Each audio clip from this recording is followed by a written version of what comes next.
किसी को मरहूब करना हो तो एक बड़ा आसान नुस्खा है कि किसी सियाने का कौल सुना दो, और अगर उससे भी ज्यादा मरहूब करने का इरादा हो तो किसी फर्जी गोरे मुफक्कर का कौल जड़ दो। सुनने वाला बेचारा चारों शाने चित गिर जाएगा। लेकिन समटाइम यार लोग अपने पास से ही कोई ऐसा कौल सुना देते हैं और किसी बड़े सियाने का नाम लगा देते हैं कि सुनने वाले को बाद में पता चलता है कि मुझसे क्या हुआ।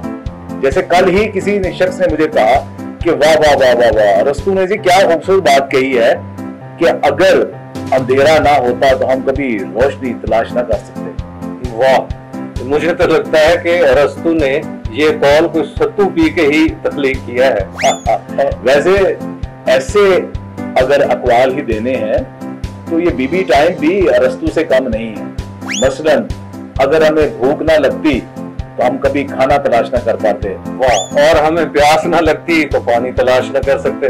अगर हमारे पांव जख्मी ना होते तो हम कभी जूता ना तलाश कर पाते, और अगर हमारे सर पे बाल ना होते तो कंघा तलाश ना कर पाते। अगर हमें धूप ना लगती हम कभी साया ना तलाश कर पाते, और अगर हमारे दांत ना होते तो हम नस्वार तलाश न कर पाते। अगर बीवी ना दस्तयाब होती तो हम कभी महबूबा ना तलाश कर सकते, और अगर शौहर ना होता तो बीवी ताने तलाश न कर पाती।